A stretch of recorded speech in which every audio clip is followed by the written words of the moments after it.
fallait vraiment camper l'actualité. Ceci étant, soyez les bienvenus à notre presse. Tout à l'heure, vous allez nous demander, vous faites conférence de presse encore, oui? Tant qu'on a le souffle, on va toujours parler. Voilà. Donc, sans plus tarder, nous allons passer la parole au président de l'USD pour vous donner le contenu du propos liminaire. Et ensuite, tous les présidents autour de cette table seront ouverts pour répondre à toutes vos questions sans tabou. Merci. Monsieur le Président. Merci. Wow. Merci, le secrétaire. Monsieur le secrétaire permanent. Conférence de presse des partis politiques de l'opposition suite à la déclaration faite devant le Congrès par le chef de l'État de ne pas se présenter à l'élection présidentielle d'octobre 2020. Le jeudi 5 mars dernier, s'exprimant devant les deux chambres du Parlement réunies en congrès à Yamoussoukro, le chef de l'État, M. Alassane Ouattara, a déclaré qu'il a pris la décision de ne pas être candidat à la prochaine élection présidentielle prévue pour octobre 2020. Au terme de cette annonce, il s'en est remis au Congrès pour effectuer deux séries de réformes majeures, la réforme de la Constitution et la réforme du Code électoral.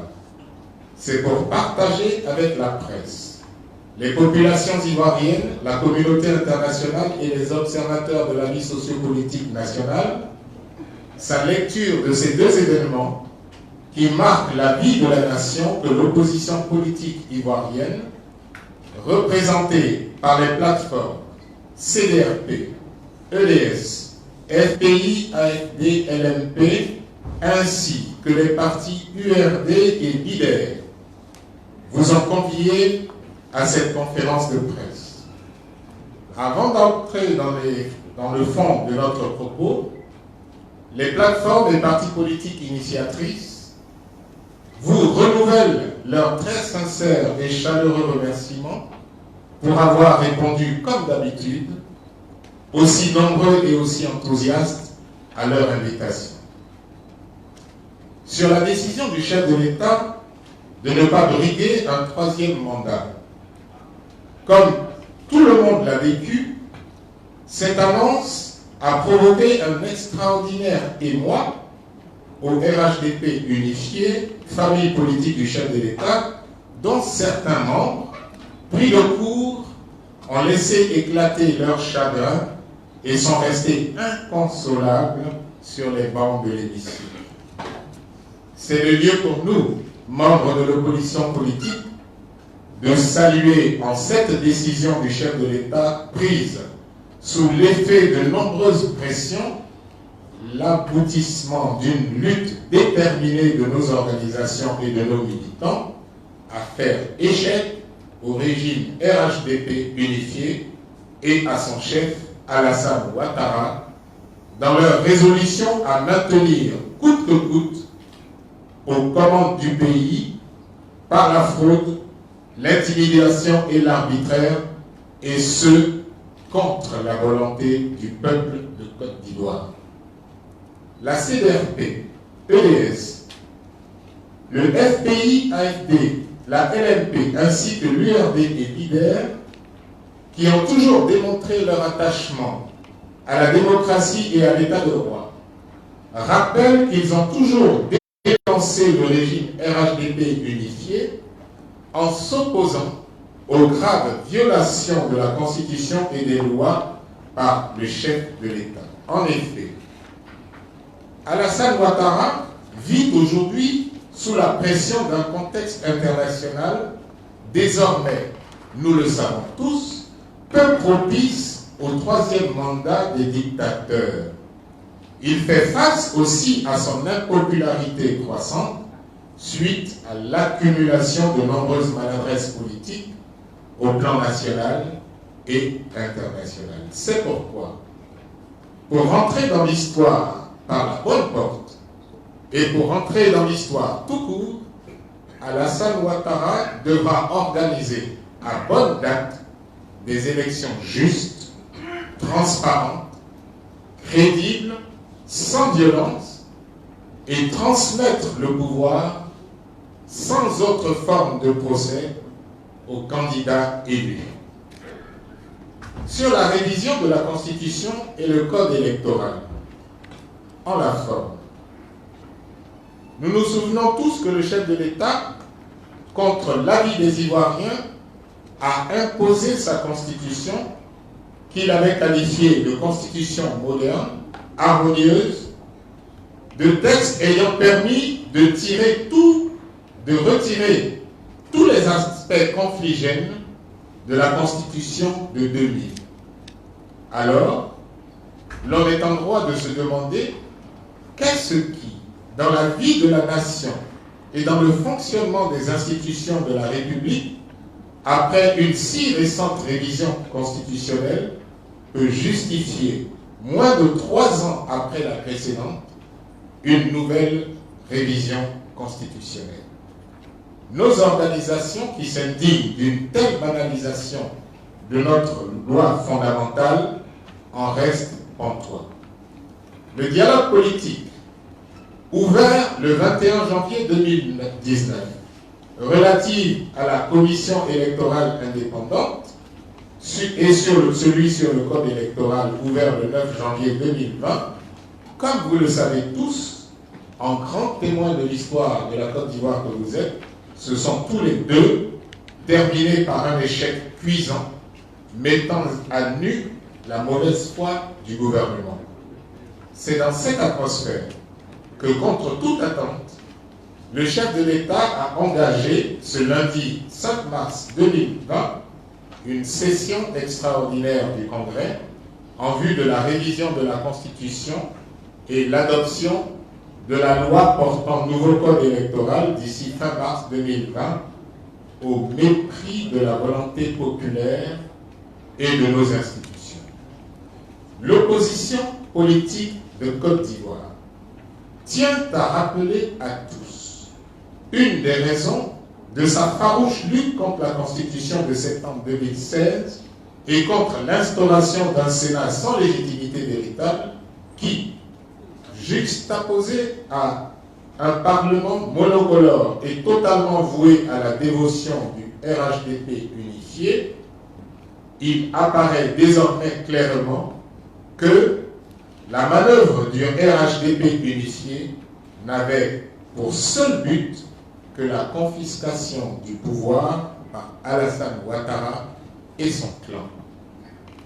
À cette étape de notre propos, nous voulons rassurer les Ivoiriens et l'ensemble de nos militants sur la détermination de l'opposition à ne pas permettre la forfaiture en cours au sein du Parlement réuni en congrès depuis le 5 mars à Yamoussoukro, et ce, par tous les moyens. Sur le fond, dans l'annonce faite par le chef de l'État, celui-ci ajoute qu'il est temps de passer le flambeau à une jeune génération. En réponse aux propos du chef de l'État, l'opposition déclare qu'il ne revient pas au chef de l'État de choisir son successeur. Par ailleurs, la CDRP, EDS, le FPI-AFP, la LMP ainsi que l'URD et l'IDER restent très préoccupés par le paradoxe criant qui voit le chef de l'État annoncer son désir de respecter la Constitution en ne se présentant pas à la prochaine élection présidentielle et qui en même temps manœuvre pour imposer à travers un Parlement aux ordres un ensemble de réformes de fond touchant à la Constitution et au fonctionnement des institutions. Comme nous l'avons vu sous d'autres cieux, Alassane Ouattara est dans une manœuvre claire de quitter le pouvoir sans partir. Comme d'autres avant lui, Il veut donner l'illusion de son départ tout en gardant le contrôle des principaux leviers de la gouvernance. Par ailleurs, plusieurs autres aspects de cette réforme constitutionnelle à marche forcée intriguent. En effet, la révision de l'article portant instauration d'un vice-président nommé par le président de la République est une manœuvre attentatoire à la dignité et à l'intelligence des Ivoiriens. L'opposition rejette catégoriquement l'idée d'un vice-président non élu. Par ailleurs, un autre piège mal dissimulé se révèle au grand jour quant à la disposition constitutionnelle nouvelle qui rend la nomination du vice-président titulaire tributaire du vote du Parlement. Ce Parlement, qui, nous le savons, est au service du prince. Enfin, nos soupçons se renforcent lorsque le chef de l'État envisage l'éventualité de prolonger le mandat du Parlement au-delà du terme prévu. Ce détail cache-t-il une volonté de ne pas tenir les élections à date prévue? C'est à ce niveau que l'opposition exige un chronogramme précis garantissant la tenue d'élections à la date prévue par la Constitution de la République de Côte d'Ivoire. Notre interpellation au pouvoir RHDP et au chef de l'État. Tous les Ivoiriens et la communauté internationale ont constaté et vécu les graves exactions et déchirements profonds qui ont accompagné la crise post-électorale de 2010. Pour ne pas en rajouter à toutes ces douleurs et meurtrissures qui marquent encore la vie nationale et dont le pays émerge à peine, nous devons tous tout mettre en œuvre pour éviter que notre pays ne retombe dans des turbulences meurtrières qui, nous en sommes persuadés, cette fois-ci, risquent de provoquer un effondrement irréversible de la nation ivoirienne. Comme nous le savons, au notre pays et des nombreux rebondissements et conséquences qu'elle a suscités dans de nombreux secteurs vitaux de la vie de la nation, les acteurs politiques devront résolument se mobiliser pour réaliser à travers un ensemble de réformes consensuelles les fondements d'une restauration nationale effective. En grande partie, la gouvernance autoritaire et clientéliste de nombreux secteurs de l'activité économique nationale sont aujourd'hui sinistrés et le chômage en Côte d'Ivoire est en hausse exponentielle. Ce n'est pas caché à personne. L'insécurité dans nos villes et sur nos routes et dans nos campagnes est aujourd'hui criante. Le domaine foncier, tant rural qu'urbain, sont l'objet d'occupations illicites et d'expropriations arbitraires. L'indice de pauvreté en Côte d'Ivoire s'est dangereusement aggravé et atteint aujourd'hui 48%, chiffre de 2018. La hausse, la fraude à l'identité, qui va contribuer gravement à fausser les prochaines élections, est opérée dans de nombreuses localités et communes sous le regard impassible des autorités de notre pays. L'enrôlement des électeurs, mal engagé par un dispositif insuffisant et inadapté, peine à décoller et sera lui aussi un facteur déterminant pour fausser les scrutins à venir. Notre pays court donc un grave danger d'éclosion sociale, et les Ivoiriens le savent.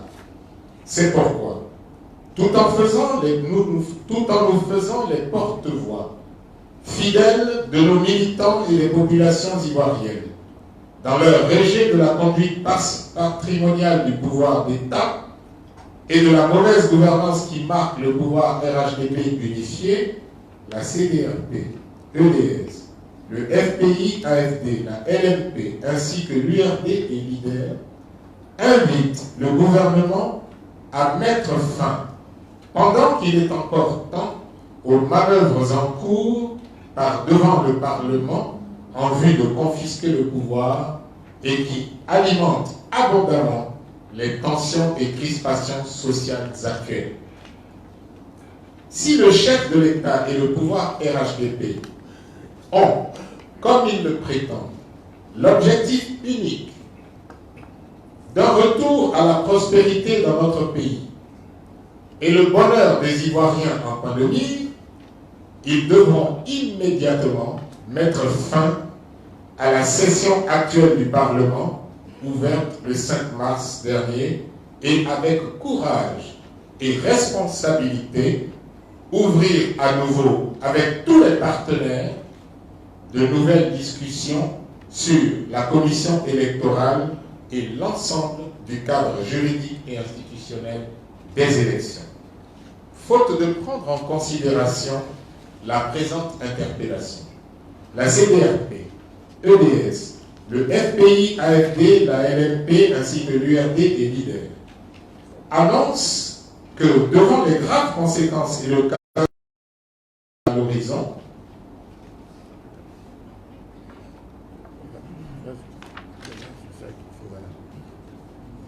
faute de prendre en considération la présente interpellation,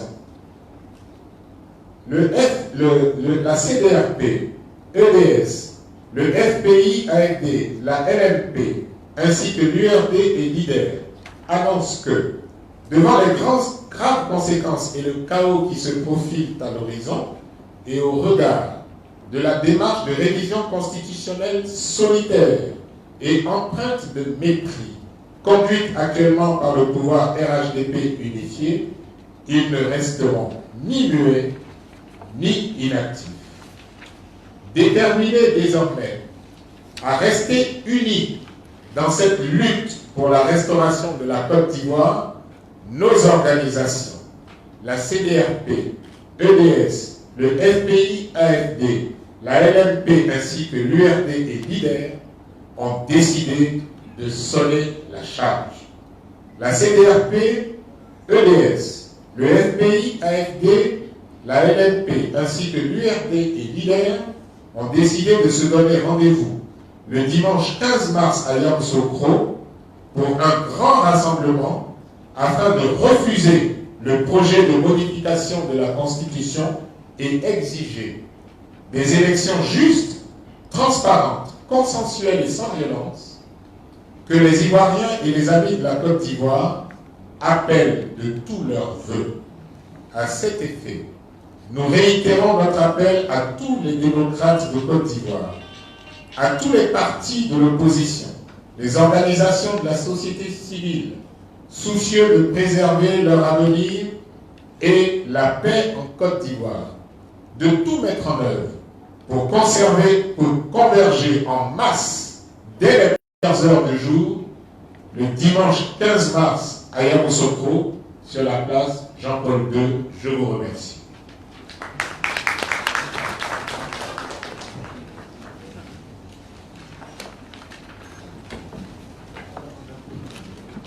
Voilà. Donc, voici le propos liminaire. Donc, je prends les notes. Ceux qui veulent intervenir, d'abord 5 personnes. Oui, mais le micro ici. Je veux. Votre micro. Il y a un micro qui est. Il y a un micro qui est là-bas. Il y a un micro qui est ici.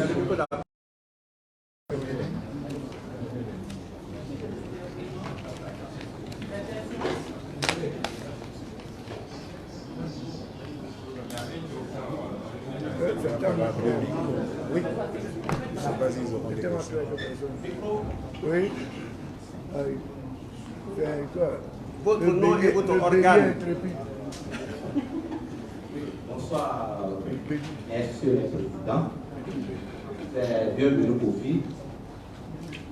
Voilà. Le Bénin intrépide. Ok.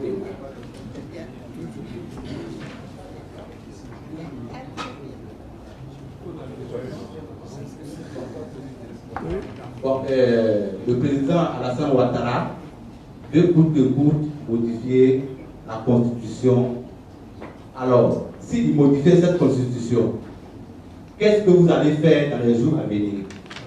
Allez-vous accepter d'aller aux élections dans ces conditions? Je vous remercie.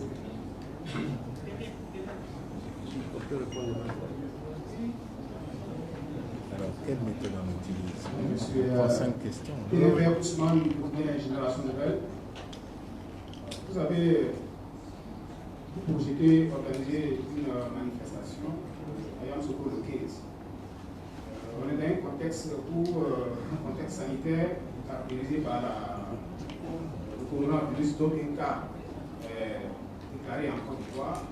Est-ce que vous ne craignez pas que cela soit un prétexte pour le pouvoir pour interdire votre manifestation?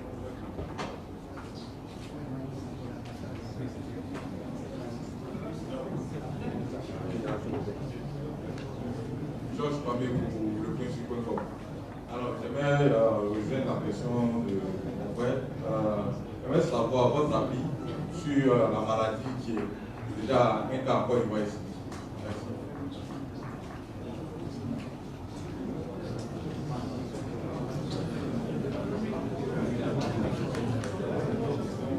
Oui, tu vas faire tout. Bon, la petite. Allez.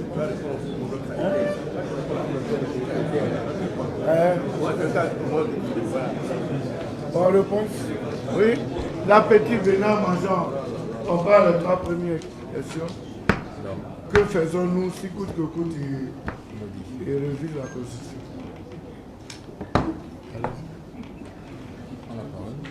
Après, conférence de presse.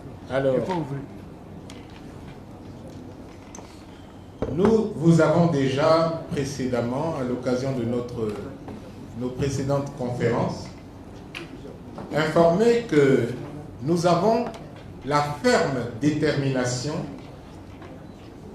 de participer aux différents scrutins prévus par la Constitution. Cependant, il faut bien que vous notiez que les partis et organisations, groupements politiques que vous voyez réunis autour de cette table et qui depuis quelque temps ont décidé de marcher ensemble participeront à aucun scrutin avec l'actuelle commission électorale indépendante. C'est clair, c'est net et c'est définitif. Ce qui signifie que nous sommes engagés dans une lutte déterminée et résolue à faire en sorte que par tous les moyens démocratiques, et nous en avons à notre disposition, par tous les moyens démocratiques, nous réussissons à réorganiser le cadre juridique et institutionnel des élections en Côte d'Ivoire et faire en sorte que le juge des élections, la commission électorale, soit véritablement une commission consensuelle, équitable, juste et qui ne produise aucune violence au terme des élections.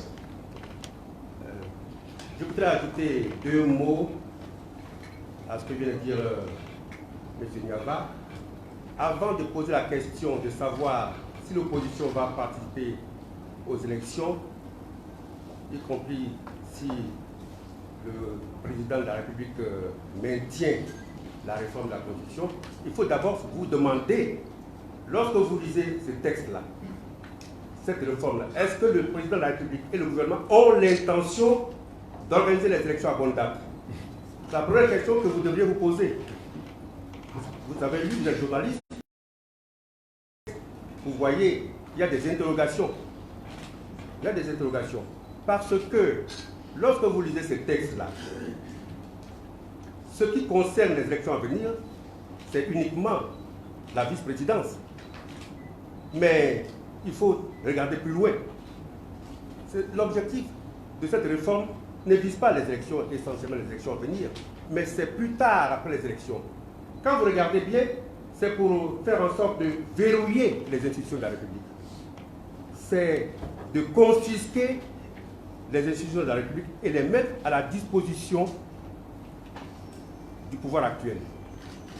Et créer une crise institutionnelle après que M. Ouattara aura dit qu'il est parti, alors qu'il n'est pas parti. Donc c'est la question que vous devez leur poser, après avoir lu le texte de la réforme, est-ce que le gouvernement a envie, a la volonté d'organiser les élections à bonne date? C'est la question la plus importante. Et c'est pourquoi l'une des raisons pour lesquelles nous nous opposons. Nous ne voulons pas que quelqu'un qui dit « je m'en vais » et qui n'est plus concerné en rien par ce qui se passe là, dise « je vais arranger la maison pour vous ». Mais ceux qui vont venir dans la maison, ils disent qu'ils ont appris, auprès de lui, donc ils sont compétents, ils sont pertinents, ils sont à même de voir s'il y a des incohérences pour que s'il y a la pluie, que effectivement la maison ne soit pas inondée. Donc, comme disait le ministre du Cabinet, si vous voulez une nouvelle génération, que vous dites très intelligente, bien formée, il faut laisser à l'initiative de cette nouvelle génération de mettre ces réformes en jeu après. Donc, je pense que, comme je me répète, la question fondamentale, lorsque vous venez le gouvernement, de leur poser la question, avec cette réforme-là, est-ce qu'ils ont envie d'organiser des élections cette année? Deuxième question, la tentation de l'interdiction du meeting week-end dans le contexte du coronavirus.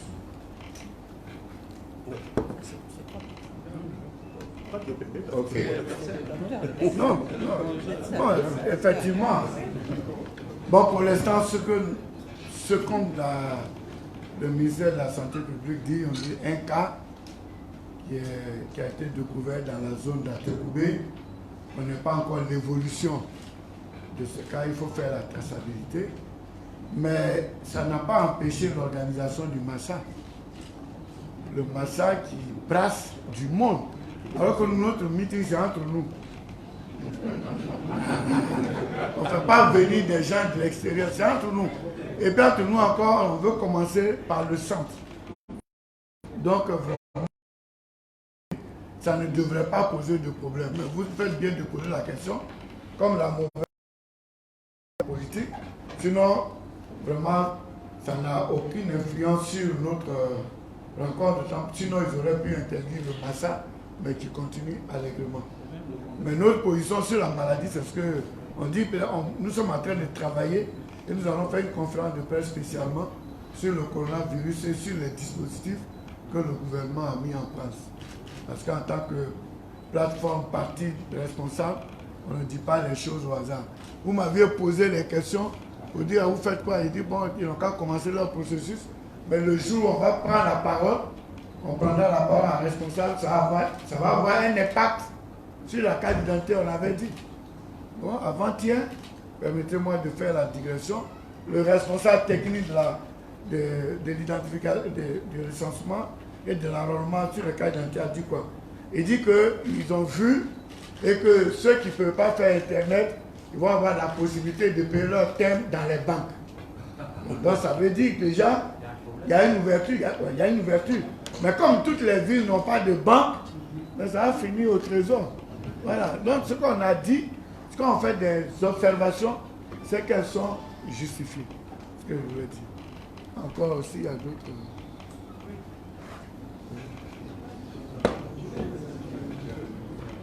Vous faites circuler le micro? Oui, oui. Il a attendu là. Oui, Mohamed Lamine, journaliste à l'AFP Africa Radio. La question que j'aimerais poser, c'est de savoir qu'est-ce qui a prévalu à cette information que vous venez de nous donner tout à l'heure en disant que vous n'allez pas participer aux élections avec une telle série. Parce que jusqu'ici, aux dernières conférences qu'on a assistées, vous aviez dit que vous alliez participer aux élections, quel que soit ce qui a laissé passer. Qu'est-ce qui a prévalu? On n'a pas dit. Nous avons dit que la CEI ne restera pas comme elle est. C'est ce qu'on a toujours dit. chaque fois que nous avons posé la question, on n'a pas dit qu'on partit, on dit avant d'arriver là-bas, la CEI va changer. Parce que je vous l'ai toujours dit, et que j'avais foi que la CEI va changer. On n'a pas encore fait 2 pas. Le président a pris une ordonnance pour ajouter un poste. Peut-être demain, il va prendre une ordonnance pour ajouter un 2e poste. Donc, ça veut dire que le processus de changement à la CEI est en marche. Voilà. Actuellement, vous êtes journaliste, vous suivez en direct ce qui se passe.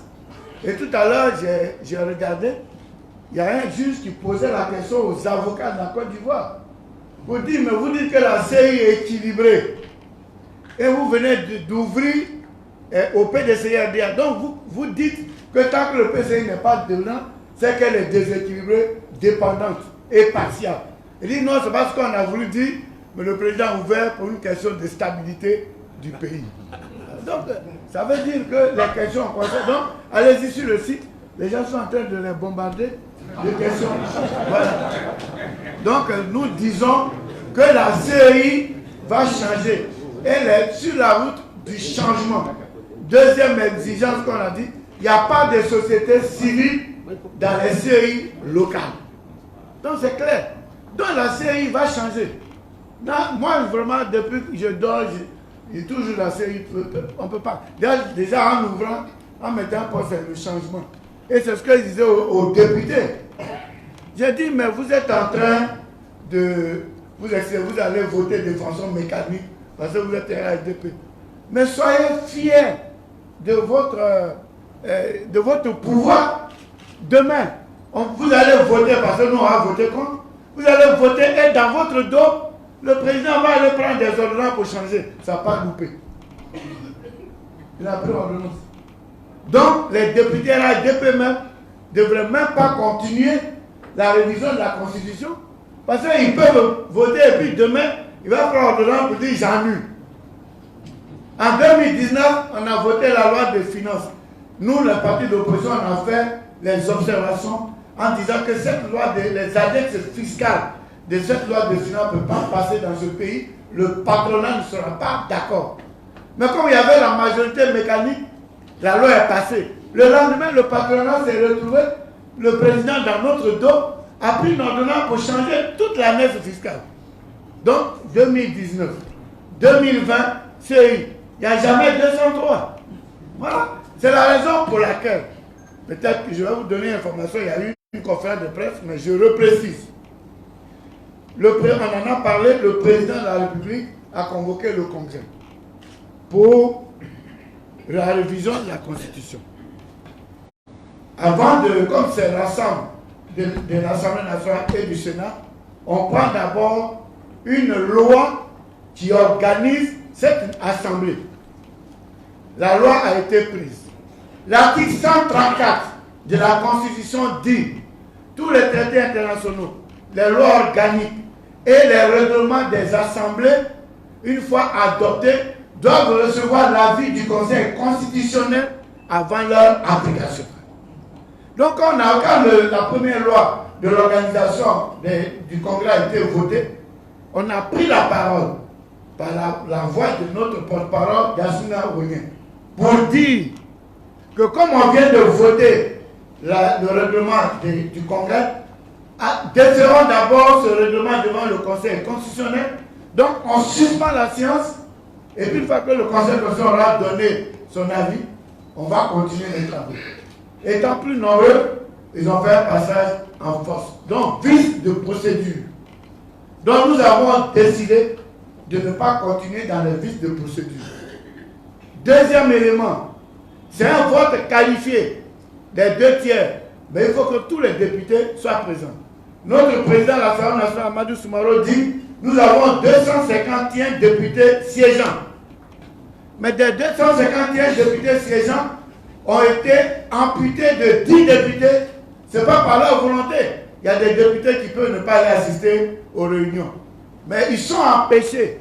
Il y a 5 qui sont arbitrairement arrêtés, qui sont en prison, qui ne sont pas encore condamnés, donc ils jugent de leurs droits civiques, mais dont nous ne pouvons pas récupérer les procurations.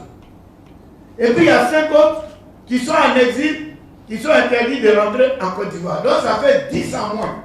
Donc nous on dit ça aussi. On ne peut pas cautionner. Et pour d'autres raisons, ce matin, tous les groupes parlementaires de l'opposition ont pris la parole. Que ce soit à l'Assemblée nationale, que ce soit au Sénat, qu'à compter de ce jour, nous nous retirons du processus de révision de la Constitution que nous qualifions pas de révision, mais de modification de la Constitution. Parce que quand dans une Constitution, on touche le pouvoir exécutif, le pouvoir législatif et le pouvoir judiciaire, qu'est-ce qui reste encore dans la Constitution? À partir du moment où vous faites une 3e république, avec un ticket présidentiel élu, et que vous dites que dans le ticket, c'est le président qui est élu, qui nomme le vice-président, vous changez de gouvernance, donc vous avez changé de régime. Je pense qu'on est d'accord. La gouvernance, c'est ticket. C'est comme demain, les États-Unis disent, à compter d'aujourd'hui, on ne fait plus président, vice-président élu, mais le président élu et il nomme le vice-président. C'est un changement de régime. Donc c'est une nouvelle constitution. Donc en matière de terminologie, nous ne sommes pas d'accord avec la révision, c'est une nouvelle constitution. Et avec les vices de procédure, nous avons décidé de ne pas cautionner et de ne pas accompagner le RDP. Les Ivoiriens vont nous en vouloir. Quand nous sommes rentrés en contact, quand nous avons vu le texte nécessite que nous allions informer nos mandats, parce que ce sont des populations qui nous ont élus. Il faut qu'on aille dire à ces populations, voici ce qu'on va faire, avoir leur avis. Mais on nous donne une semaine pour faire cela. Nous ne pouvons pas trahir la confiance que les populations ont mis en nous, donc on décide de ne plus participer. Voilà. Ils n'ont qu'à faire seuls, ils seront responsables devant l'histoire. Merci. Pour continuer,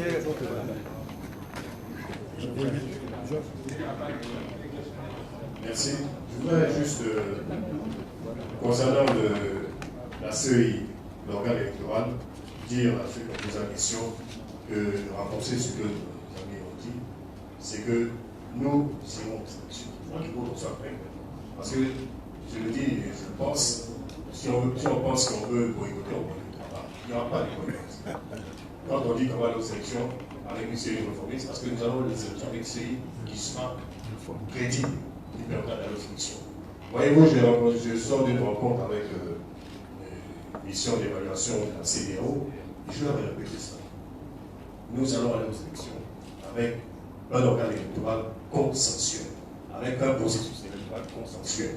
Parce que, effectivement, dans le protocole de bonne gouvernance de la CDAO, l'article 3, qui dit qu'il faut, au niveau des acteurs politiques, de la confiance, de la notion de confiance. S'il n'y a pas de confiance, on ne peut pas y avoir de processus électoral crédible.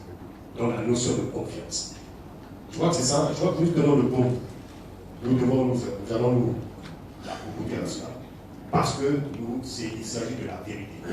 La vérité est une. Je vous remercie.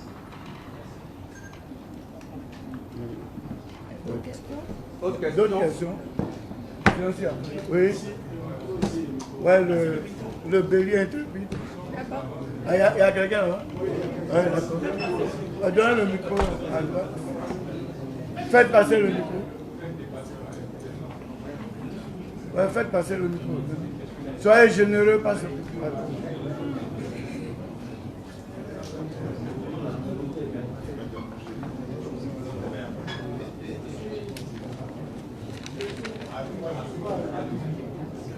Oui. Oui, allez-y.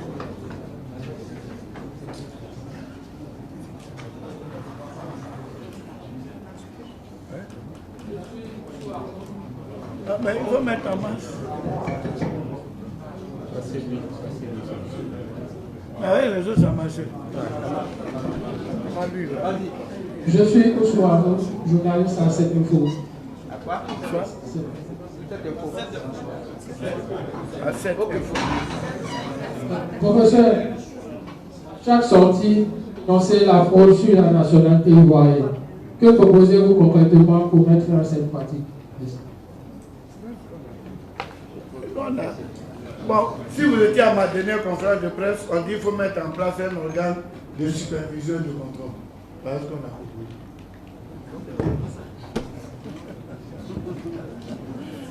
Le prochain. Oui, le maître. Le bélier intrépide. Micro. Ouais, allez-y. Donc, en fait, ça concerne un peu la dynamique de ces... Non, ce n'est pas une conférence de presse du PDCI, donc on ne répond pas à vos questions.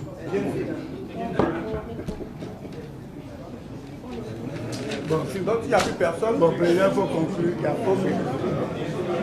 ils sont fatigués. Alors, constatant que l'exposé liminaire a été d'une clarté exceptionnelle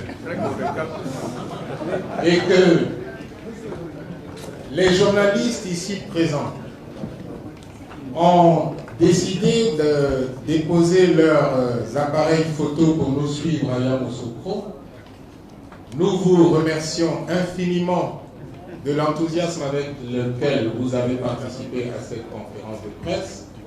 Comptons énormément sur vous pour disséminer le plus largement possible ces informations et les annonces que nous avons faites.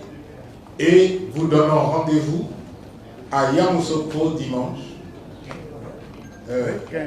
15 sur la place Jean-Paul II. Je vous passe le micro au président de EDS. Juste pour dire qu'avant dimanche, je vous invite tous au grand rassemblement, à la rentrée politique de la République, la jeunesse du Front populaire ivoirien. Le Front populaire ivoirien qui est membre de l'EDS et qui invite tous les jeunes, au-delà du Front populaire ivoirien, tous les jeunes de Côte d'Ivoire à ce grand rassemblement pour montrer effectivement que la jeunesse n'a pas l'intention de laisser passer une occasion comme celle-là. Donc, samedi 14, à la place Laurent Gbagbo de Port. Merci. Ouais, c'est le matin. Oui, il y a samedi et puis dimanche. Vous dites qu'on ne bouge pas la semaine, tous les jours. Bon, donc, merci beaucoup. La conférence de presse est terminée. Et on dit c'est 11h. Nous demandons au président de rester en place. Les journalistes peuvent se retirer. C'est voir M. Kossoumou. Voilà. Donc, voir avec M. Kossoumou. Voilà, c'est lui qui est. Lève ta main.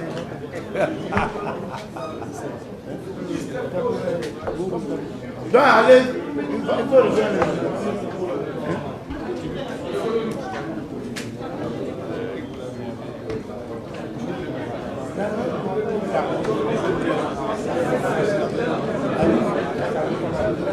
Bon, il faut partir, il faut te suivre.